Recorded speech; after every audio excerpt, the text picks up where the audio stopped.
একটি বাড়িকে কেন্দ্র করে মূলত ঘটনাটি ঘটেছিল। এই বাড়িটার অবস্থান নাটোর জেলার বড়াইগ্রাম উপজেলার মৌখারা হাট সংলগ্ন একটি স্থানে। বাড়িটার সম্পর্কে কিছু না বললেই নয়, বাড়িটা যে স্থানে অবস্থিত তার কয়েকশো মিটার পশ্চিমে একটি শ্মশান ঘাট রয়েছে। শ্মশানটা এখনও চালু আছে, অর্থাৎ এখনও সেখানে লাশ দাহ করা হয়। বাঁধন ভাইয়ারা যে বাড়িতে থাকেন সেই বাড়ির ঠিক পেছনেই একটা নদী রয়েছে, নদীটার নাম বড়াল। এই নদীর ওই পারের সাথে বেশ সংলগ্নভাবেই ওই বাড়িটার অবস্থান। বাড়িটার পেছনে ছোট একটা কলা বাগান রয়েছে। ঘটনাটির সূত্রপাত হয় তখন যখন বাড়ি তৈরির কাজ কেবল শুরু হয়েছে। সেখানে অনেক শ্রমিক কাজ করতে দূর থেকে আসছেন, তাই তারা বাড়িতে তো ডেলি আর ফেরত যেতে পারেন না। বেশ বেলা করেই তাদের আসলে কাজ শেষ হয়। বেলা করে এই অর্থে বলছি যে তারা যখন কাজটা শেষ করেন তখন কিন্তু সন্ধ্যা লেগে যায়। তখন ওনারা বাড়ি যাবেন কিভাবে আর সকাল সকাল কিভাবে আসবেন, এই জন্য ওনাদের যাদের বাড়িগুলো দূরে ছিল তারা আর যেতেন না, যাদের বাড়ি খুব কাছাকাছি ছিল তারা চলে যেতেন। ওনারা একটা ক্যাম্পের মতো করে সেখানে থাকা শুরু করেন। যেখানে ক্যাম্পটা তৈরি করেছেন ওখানে বেশ ঝোপঝাড় ছিল, জায়গাটা ওনারা পরিষ্কার করেছিলেন, তারপর সেখানে থাকতে শুরু করেন। বাড়িটা তৈরির কাজ যখন চলছে তখন নির্মাণ শ্রমিকরা বিভিন্ন ধরনের সমস্যার সম্মুখীন হতে শুরু করেন। যেমন ঘরের ভেতর হঠাৎ করে বড় বড় সাপ দেখা যেত। ওনারা যখন ডাকাডাকি করতেন অন্যদেরকে, তখন এই সাপটা কোথায় যেন হাওয়া হয়ে যেত। ওই সাপটাকে আঘাত করার সুযোগ ওনারা পেতেন না। হঠাৎ করে দেখতেন বিশাল আকৃতির একটা সাপ, যখন চিৎকার চেঁচামেচি করতেন তখন ওই সাপটা কোথায় যেন হাওয়া হয়ে যেত। তো এত কিছু ঝামেলা যে হচ্ছে, এর মধ্য দিয়েই কিন্তু বাড়ির প্রথম তলার কাজ সম্পন্ন হয়। তখন শ্রমিকরা সেই অস্থায়ী ক্যাম্পে না থেকে প্রথম তলায় খাওয়া এবং ঘুমানো শুরু করে। তবে ওই ফ্লোরে ওয়াশরুম কিন্তু তখনও চালু করা যায়নি। ওয়াশরুম তারা টেম্পোরারি যেটা তৈরি করেছিলেন ওই ক্যাম্পের কাছে ওইটাই ব্যবহার করতেন। ওখানে থাকার পর থেকে কিন্তু আর তারা সাপ দেখতে পেতেন না। তখন আবার নতুন একটা সমস্যা শুরু হলো। একদিন গভীর রাতে ঘুম ভেঙে গেল প্রথম তলায় ঘুমানো বেশ কিছু শ্রমিকের মধ্যে একজন শ্রমিকের। তিনি হঠাৎ করে শুনতে পান কেউ একজন দরজায় কড়া নাড়ছে। তিনি ভাবলেন এটা তার মনের ভুল। আবারও যখন কড়া নাড়ার শব্দ উনি পেলেন, উনি ভাবলেন কি ব্যাপার, এত রাতে কে কড়া নাড়ে। উনি তখন প্রশ্ন করলেন এই বাইরে কে রে? ঠিক তখনই বাইরে থেকে আওয়াজ এলো যে ভাই, ওয়াশরুমে গেছিলাম, এসে দেখি দরজাটা খুলছে না, দরজাটা একটু খুলে দেবেন। ওই শ্রমিকের কথাগুলো শুনে যেই শ্রমিকের ঘুম ভেঙে গিয়েছিল উনি অবাক হয়ে যান। উনি চিন্তা করলেন যে কি ব্যাপার, দরজাটা আবার ভেতর থেকে আটকে গেল কেন, এভাবে তো আটকে যাওয়ার কথা না। উনি চিন্তা করলেন হয়তোবা অন্য কোনো শ্রমিক, সেও একই সময় উঠেছিল, সে জানতো না যে আরেকজন বাইরে বেরিয়েছে, সে ভেতরে ঢুকে দরজাটা আটকে দিয়েছে, এটা তো হতেই পারে। উনি উঠে দরজা যখন খুলতে যাবেন তখন দেখলেন যে দরজাটা এমনভাবে লাগানো, এটা আসলে কেউ অবচেতন মনে লাগিয়েছে বিষয়টা এরকম না। ওই দরজায় বেশ কয়েকটা জায়গায় আটকানোর ব্যবস্থা ছিল, বেশ কয়েকটা জায়গায় সিটকানি ছিল, সবগুলো সিটকানি কিন্তু লাগানো ছিল। কেউ যদি ওভাবে অবচেতনভাবে লাগায়, সবগুলো লাগানোর কথা না, তারপরও লাগাতেই পারে। উনি ওই চিন্তা করে দরজাটা খোলেন। খোলার পর যেটা দেখতে পেলেন, এটা দেখে উনি মারাত্মক ভয় পেয়ে যান। উনি দেখতে পেলেন যে সামনে যে অবয়বটা দাঁড়িয়ে আছে এটার বডিটা মানুষের মতোই, তবে মাথা নাই। গলা থেকে গল গল করে রক্ত বের হয়ে মাটিতে পড়ছে। এটা দেখে উনি ওখানে চিৎকার দিয়ে সেন্সলেস হয়ে যান। ওনার চিৎকার শুনে সেখানে ঘুমিয়ে থাকা অন্য শ্রমিকদের ঘুম ভেঙে যায়। তারা দেখেন যে শ্রমিক জ্ঞান হারিয়ে পড়ে আছে। তারপর তাকে জ্ঞান ফেরানোর চেষ্টা করা হলেও তার জ্ঞান কিন্তু ফেরেনি। দীর্ঘ 2 দিন পর তার জ্ঞান ফেরে। জ্ঞান ফেরার পর ওই রাতের ঘটনা উনি সবাইকে খুলে বলেন। এরপর সবাই জানতে পারেন ওই রাতে কি হয়েছিল। ওনার জ্ঞান ফেরার পর উনি ওখানে আর কাজ করবেন না বলে ওনার পাওনা বুঝে নিয়ে উনি চলে যান। এরপর প্রায় রাতেই শ্রমিকরা প্রায় সবাই একই ধরনের স্বপ্ন দেখতেন। তারা দেখতেন ভয়ঙ্কর দেখতে একটা কালো অবয়ব এসে তাদেরকে হুমকি দিচ্ছে, এই খবরদার, এখানে কাজ করবি না, যা বাড়িতে চলে যা, এইখানে কোনো বাড়ি ঘর হবে, তোরা চলে যা। প্রতি রাত্রেই সব শ্রমিকই এই ধরনের স্বপ্ন দেখতে থাকেন। এর মধ্যে ঘটে আর এক ঘটনা। এক রাতে একজন শ্রমিক ওয়াশরুমে যাওয়ার জন্য বাইরে বেরিয়েছেন। শুরুতে বলেছি যে ওই ঘরটা যখন তৈরি করা হয়েছিল তখন তো ওই ঘরের ওয়াশরুম ছিল, কিন্তু ওইটা তো তখনও ব্যবহার উপযোগী করা হয়নি। ঘরটাতে কোনো মতে নিচতলা কমপ্লিট হয়েছে, তখনও পানির লাইন দেওয়া হয়নি, ঘরে বিদ্যুতের লাইন দেওয়া হয়নি। শ্রমিকরা সেভাবেই নিজেদেরকে মানিয়ে নিয়েছিলেন। আর ওয়াশরুমে যাওয়ার দরকার থাকলে ওনারা বাইরে যেতেন, বাইরে ওনারা যেটা সাময়িকভাবে তৈরি করেছিলেন আর কি। তো ওই লোক হাতে একটা টর্চ লাইট নিয়ে বাইরে বের হয়েছেন। ওই রাতটা ছিল অমাবস্যার।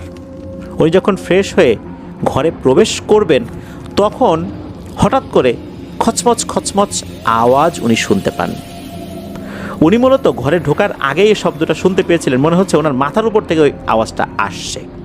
উনি বুঝতে পারলেন ওনার মাথার উপর একটা গাছ রয়েছে, ওই গাছের ওখান থেকে কোনো আওয়াজ আসছে। ওনার হাতে থাকা টর্চ লাইটটা যখনই ওই উপরের দিকে মেরেছেন উনি একটা ভয়ঙ্কর দৃশ্য দেখতে পান। উনি দেখতে পান একটা কাফনে মোড়ানো লাশ ঝুলে আছে গাছের একটা ডালে। এরপর তিনি এক দৌড়ে ঘরে প্রবেশ করেন এবং সকলকে ডেকে তোলেন এবং ঘটনাটা খুলে বলেন। তখন সবাই বাইরে বের হয়ে তারাও ওই গাছের দিকে তাকায়, কিন্তু তখন আর কিছুই দেখা যায়নি। এই ধরনের ব্যাপারগুলো পরবর্তীতে এলাকার সবার মধ্যেই জানাজানি হয়ে যায়। তবে আল্লাহর রহমতে ওই বাড়িটা সম্পূর্ণরূপে তৈরি করা হয়ে যায়। বাড়িটা তৈরি করার পর একজন ভালো রাকিকে ডেকে এনে বাড়িটাতে রুকিয়া করানো হয়, চারদিকে বন্ধ করে দেওয়ার ব্যবস্থা করা হয়। এরপর থেকে ওখানে কোনো ঘটনা ঘটেছে কিনা এখনও জানা যায়নি। চলুন এবার পরবর্তী ঘটনায় চলে যাই। তো এই ঘটনা যখন ঘটে তখন এই তাহিয়ান সে নিজেও তার পরিবারের সাথে তার নানু বাড়িতে ছিলেন। ওনাদের সঙ্গে দেখা করার জন্য বাঁধন ভাইয়া আর খালামণিও ওই মৌখারা হাট থেকে নানু বাড়িতে আসছিলেন। ওনাদের নানু বাড়ি তো কর্মকার পাড়ায়। তো মৌখারা থেকে কর্মকার পাড়া গ্রাম প্রায় 20 কিলোমিটারের কাছাকাছি হবে আর কি। মৌখারা থেকে কর্মকার পাড়া আসতে এমন একটা স্থান পড়ে যেখানে বামে কবরস্থান এবং ডানে শ্মশান ঘাট পড়ে। তো ওনারা ভ্যানে আসছিলেন, ভ্যানটা ফুল স্পিডে চলছিল। ওই রাস্তায় যানবাহন বলতে শুধু ভ্যান গাড়ি চলতো। হঠাৎ করে নাকি ওই স্থানে এসে ভ্যানটার গতি অস্বাভাবিকভাবে কমে যায়। একটা ভ্যানের উপর যদি অনেক বেশি ওজন তোলা হয় তখন গতিটা যেভাবে কমে যায় মনে হলো ওভাবে কমে গিয়েছে। অথচ ওই ভ্যানে ওই বাঁধন ভাইয়ার খালামণি ছাড়া আর কেউ ছিল না। আর ভ্যানওয়ালা তো ভ্যানের সামনের দিকে বসে আছে। ভ্যানওয়ালা ভ্যান থামিয়েছেন, সব কিছু ঠিকঠাক আছে কিনা সে চেক করে নেয়। সব কিছুই তো ঠিকঠাক। এবারে ভ্যানওয়ালা বেশ ভয় পেয়ে যান। এই ঘটনাটি কিন্তু দিনের বেলায় ঘটেছে। আশেপাশে কিন্তু আরও অনেক ভ্যান আসা যাওয়া করছে, তাদের কোনো সমস্যা হচ্ছে না, কিন্তু এই ভ্যানের সমস্যা শুরু হয়ে গেছে। বেশ কিছুক্ষণ চিন্তা ভাবনা করে ওই ভ্যানওয়ালা খুব ভীত স্বরে বলে উঠলেন যে উনি আর যাবেন না। কি আর করা, এই বাঁধন ভাই আর খালামণি ভ্যান থেকে নামেন। নামার পর ওনারাও এক ধরনের অদ্ভুত অনুভূতি নিজেরাও পেয়ে যান। সেটা হচ্ছে মনে হচ্ছে ওনাদের শরীরের উপরে ওনাদের সেই ওজনের আর একটা শরীর চাপিয়ে দেওয়া হয়েছে। শরীরটা এমন ভারী হয়ে গেছে, হাঁটা চলা অসুবিধা হচ্ছে। হতে পারে যে অনেকক্ষণ ভ্যানে বসে আছেন এই কারণে শরীরটা ভারী হয়ে যেতে পারে, কিন্তু সেটা তো অল্প কিছুক্ষণের মধ্যে ঠিক হয়ে যাওয়ার কথা, কিন্তু না, সেটা ঠিক হচ্ছিল না। খালামণি বুঝতে পারেন এখানে অস্বাভাবিক কোনো কিছুর উপস্থিতি হয়ে গেছে। তখন উনি দোয়া দুরুদ পড়তে থাকেন, বাঁধন ভাইকেও দোয়া দুরুদ পড়তে বলেন। ওনারা কিছুক্ষণ দোয়া দুরুদ পড়ার পরই শরীরটা একদম হালকা হয়ে যায়, সব কিছু ঠিকঠাক হয়ে যায়। তো ওনারা তো চলে আসেন এই বাড়িতে। রাতে যখন খাওয়া দাওয়া শেষ করে ঘুমানোর প্রস্তুতি নিচ্ছে সবাই, তখন হঠাৎ করেই বাঁধন ভাইয়ের ফোনে একটা কল আসে। বাঁধন ভাইয়া ওয়াশরুমে ছিলেন, তাই উনি ওই সময় কল ধরেননি। ওয়াশরুম থেকে এসে যখন দেখলেন ওটা মিসড কল হয়ে আছে, ওই নাম্বারে আবার কল ব্যাক করলেন। যার সঙ্গে উনি কথা বলেছেন তিনি এই বাঁধন ভাইয়েরই বন্ধু। বাঁধন ভাই শুধু এপাশ থেকে বলছে, না তো আমরা তো বাড়িতে নাই, বাড়ি তো তালা দেয়া, এরকম বারবার বলছে। তখন আরও কয়েকটা কথা বলা শেষ করে বাঁধন ভাই ফোন কেটে দিলেন। অন্যরা জিজ্ঞেস করছে কী ব্যাপার, কী হয়েছে। তখন বাঁধন ভাইয়া একটা ভয়ঙ্কর তথ্য দিল, যেটা শোনার জন্য ওনারা মোটেও প্রস্তুত ছিলেন না। তো বাঁধন ভাই বললেন যে কল দিয়েছে সে তো তার অনেক ভালো বন্ধু। কল ধরেই সেই বন্ধু তাকে বলছে, হ্যাঁ রে, তোদের বাড়িতে কি কোনো ভাড়াটিয়া আছে নাকি? সে তো বলছে, না তো আমরা তো কোনো ভাড়াটা তুলি নাই, আর আমরা তো বাসার বাইরে, বাসায় নাই, ঘর তালা দেয়া। তখন নাকি ওই বন্ধু বলে যে তারা কয়েকজন ওই রাস্তা দিয়ে যাচ্ছে। হঠাৎ করে কি হয়, ওই বাসার ছাদের উপর থেকে তাদের শরীরে কে যেন মাটি বা ইটের গোড়া ছুঁড়ে মেরেছে। তখন তারা যখন ওই দিকটাতে তাকিয়েছে, তাকানোর পর দেখতে পায় এই বাঁধন ভাইদের বাসার ছাদের উপরে বেশ লম্বা, বেশ মোটা সোটা একটা অবয়ব দাঁড়িয়ে আছে। এই অবয়বের চেহারা দেখা যাচ্ছে না, তবে তার চোখ দুটোর জায়গায় মনে হচ্ছে আগুন জ্বলছে।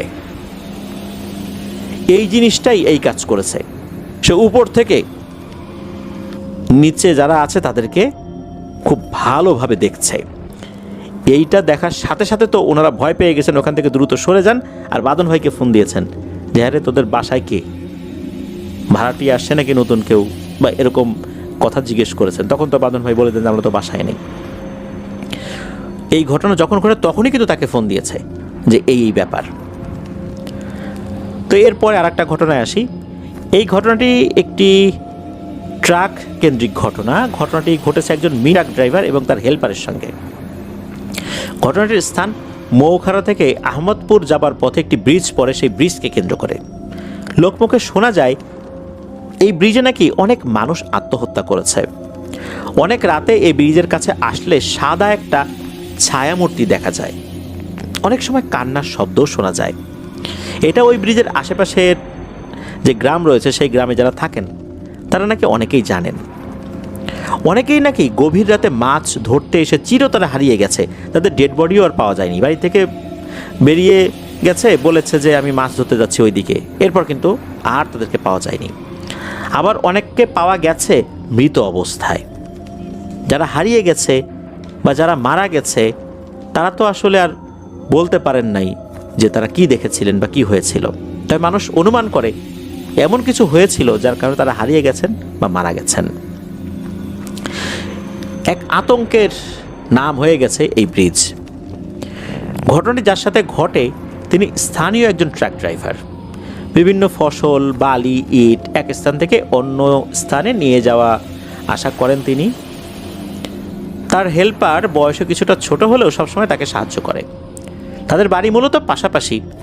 যে রাতে ঘটনাটি ঘটে সেই রাতে মাল রেখে আসতে আসতে বেশ রাত হয়ে গিয়েছে। সেদিন রাত প্রায় 12টার মতো বেজে যায়। যখন তারা মৌখারা পার করে ভয়াল সেই ব্রিজের থেকে আধা কিলোমিটারের মতো দূরত্বে এসেছেন, তখন এক পাশে 5-7 জন মুরব্বি গোছের লোক দেখতে পান। তাদের পাশে খাটিয়ায় একটি লাশ রাখা। মুরব্বীরা দূর থেকে ইশারা করে ট্রাক থামাতে বলে। প্রথমে কিছুটা অস্বাভাবিক লাগলেও তাদের চেহারা দেখে কিন্তু অস্বাভাবিক কিছু আবার মনে হয়নি, স্বাভাবিকই লেগেছে। প্রথম দিকে হুট করে তো অস্বাভাবিক লাগতেই পারে, দেখা গেল তাদের চেহারা একদম স্বাভাবিক মানুষের মতোই। কেউ লুঙ্গি পরা, গেঞ্জি পরা, কেউ লুঙ্গি পরা, পাঞ্জাবি পরা, এরকম আর কি। গ্রামে সাধারণত মানুষ যেরকম ড্রেসগুলো পরে থাকেন ওই রকমই ড্রেস। এটা দেখে তো অস্বাভাবিক মনে করার কোনো কারণও নাই যদি ভালো করে বোঝা যায় আর কি। তো ড্রাইভার সাহেব ট্রাক থামান। তখন একজন মুরব্বী বলে ওঠে, যারে ভাই কি বলবো, সুস্থ স্বাভাবিক লোক ছিল, হঠাৎ করেই মারা গেল। লাশ নিয়ে পড়ছি এক বিপদে রে, আহমদপুর বাজারে নামাই দিবা বাবা। ইচ্ছা না থাকলেও মুরব্বীদের চেহারা দেখে মায়াই লাগলো তার কাছে। তিনি লাশ তুলতে বললেন গাড়ির পেছনে। লাশ নিয়ে তারা বসলেন, এরপর গাড়ি চালানো শুরু করলেন। হঠাৎ করেই মনে হলো গাড়িটা অনেক ভারী হয়ে গেছে, কারণ ওটা একটা মিনি ট্রাক ছিল। যেই কয়েকজন লোক উঠেছিলেন তারা 7-8 জন হবেন, ওই লাশ সহ আর কি। কিন্তু ড্রাইভার সাহেবের কাছে মনে হচ্ছে যে 7-8 জন না, 30-32 জন বা তারও বেশি মানুষ এই গাড়ির পেছনে উঠে বসেছে। ড্রাইভার সাহেবের নাম ছিল মোহাম্মদ আব্দুস সালাম। তো এই সালাম ড্রাইভার ভাবছেন যে হয়তো ইঞ্জিনে কোনো সমস্যা হয়েছে। আর তার যে হেল্পার সেও কিন্তু এতক্ষণ চুপচাপ ছিল, তার নাম আব্দুল আলী। হঠাৎ করেই পেছন থেকে কটমট কটমট শব্দে চমকে ওঠে আব্দুল আলী। তখন সে ড্রাইভার আব্দুল সাল্লামকে বলল যে ওস্তাদ, কোনো শব্দ শুনতেছেন? আব্দুল সালাম প্রথমবারের মতো শব্দটা শুনল। মনে হলো কেউ কোনো প্রাণীর হাড় চিবিয়ে চিবিয়ে খাচ্ছে, আর এই শব্দটা সেখান থেকেই আসছে, আর শব্দটা কিন্তু পেছন থেকে আসছে। ড্রাইভার কিন্তু আন্দাজ করতে পারলো ব্যাপারটা কি হয়েছে। তারা তখন সেই ব্রিজের যখন একদম মাঝামাঝি চলে আসছে, ঠিক মাঝামাঝি অবস্থান করছে, সালাম তখন দ্রুত গতিতে গাড়ি চালাতে শুরু করলো। কিন্তু এই আব্দুল আলী একটা ভুল করে বসে, সে ঘাড় ঘুরিয়ে পেছনে তাকালো। আর সে তাকিয়ে যা দেখতে পেল, এটা দেখে সে মারাত্মক ভয় পেল। সে দেখতে পেল এই লাশটাকে মনে হচ্ছে ওই লোকগুলো উঠিয়ে বসিয়েছে। কেউ হাতটা দুই পাশে ছড়িয়ে দিয়েছে, কেউ পায়ের দিকে ঝুঁকে পড়ে আছে, আর যারা হাতটা দুই দিকে ছড়িয়ে রেখেছে মনে হচ্ছে তারা হাতের উপর কামড়ে কামড়ে লাশের মাংসগুলো খাচ্ছে। আর যারা পায়ের উপরে ঝুঁকে পড়ে আছে তারাও মনে হচ্ছে পায়ের উপর থেকে মাংস চিবিয়ে চিবিয়ে খাচ্ছে। এইটা যখন দেখেছে তখন সে খেয়াল করে যে এই সবগুলো পিশাচ একসাথে তারা এই আব্দুল আলীর দিকে তাকিয়েছে। তারাও বুঝতে পেরেছে যে এরা তাদেরকে দেখে ফেলেছে।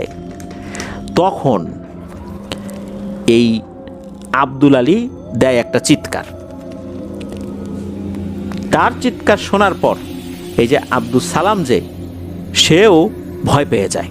হঠাৎ করে এরকম চিৎকার দিয়েছে, আর শুধু চিৎকার দেয়নি, চিৎকারের সাথে ওই আব্দুল সালাম ড্রাইভারকে বলেছে যে ওস্তাদ, এ তো ভয়ঙ্কর পিশাচের খপ্পরে পড়ছি, এ তো লাশ খেকো পিশাচ।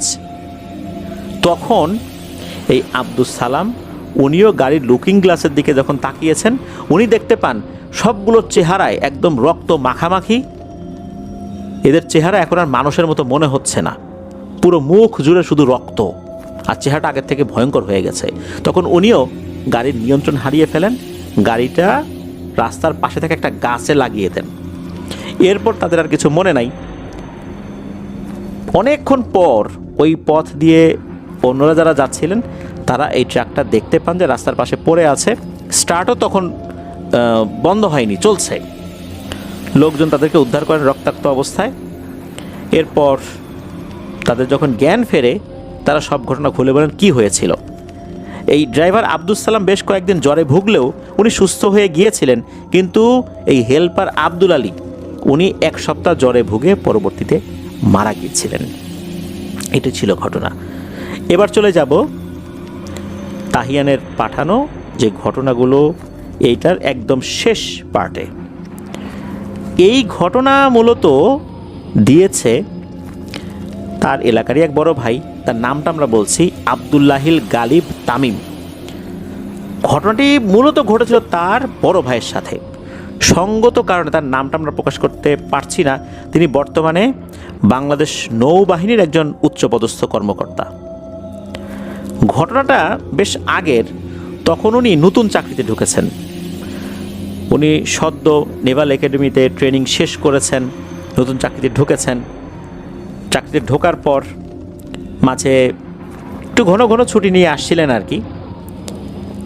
তখন আবার কি করতেন, ওনার বন্ধুদের সাথে গল্পগুজব করতেন। তো বন্ধুরা আসতো, বাড়ির ছাদে বসে আড্ডা দিতেন। এখন প্রতিদিন তো সবার আসার আর সময় হয় না। এক রাত্রে উনি একাই বাড়ির ছাদে বসে আছেন, অন্যরা তখনও এসে পৌঁছায় নাই। রাত তখন আনুমানিক 12টার বেশিই বাজে। তো উনি কি করবেন, বন্ধুরা এখনও আসলো না, কানে হেডফোন দিয়ে উনি গান শুনছিলেন, আর ছাদের একটা অংশে উনি পা ঝুলিয়ে বসে আছেন। হঠাৎ করে উনি দেখতে পান যে ওনার থেকে একটু দূরেই ওই ছাদের উপরে আর একটা লোক বসে আছে। যে বসে আছে তাকে দেখে উনি চমকে ওঠেন, যারে এটা কি? এটা তো উনি, অর্থাৎ ওনার মতোই আর একটা অবয়ব, সে তার কাছাকাছি বসে আছে, তার দিকে তাকাচ্ছে, হাসছে। উনি চিন্তা করলেন যে ওনার কোনো হ্যালুসিনেশন হলো কিনা, এরকম তো হওয়ার কথা না। উনি যেহেতু একজন নেভির অফিসার, বেশ সাহসী একজন মানুষ, সমুদ্রে উনি সাঁতার কাটা সহ বিভিন্ন ধরনের কঠিন প্রশিক্ষণ নিয়েছেন, ওনার তো এরকম হ্যালুসিনেশন হওয়ার কথা না। তারপরও হতেও পারে। উনি বিষয়টা ভালো করে বোঝার চেষ্টা করলেন যে আসলে উনি যা দেখছেন সেটা কি ঠিক দেখছেন। উনি দেখলেন না, উনি ঠিকই দেখছেন। উনি তখন বললেন, এই তুমি কে, কোত্থেকে এসেছো? তখন উনি দেখলেন যে ওই জিনিসটা তার দিকে তাকিয়ে অদ্ভুতভাবে হেসে দিল এবং ছাদ থেকে লাফ দিল নিচে। ছাদ থেকে নিচে লাফ দেওয়ার পর ভয়ঙ্কর ক্ষতি হয়ে যাওয়ার কথা, কিন্তু উনি দেখতে পেলেন যে ছাদ থেকে নিচে লাফ দিল, নিচে পড়ার কোনো শব্দও হলো না, কিছুই হলো না। মনে হলো জিনিসটা লাফ দেওয়ার পরপরই বাতাসে মিলিয়ে গেল। এটা দেখার সাথে সাথে উনি বেশ ভয় পেয়ে যান, দ্রুত ঘরে চলে আসেন। এরপরে অবশ্য রাতের বেলা উনি ছাদে আর সহজে উঠতেন না, উঠলেও সাথে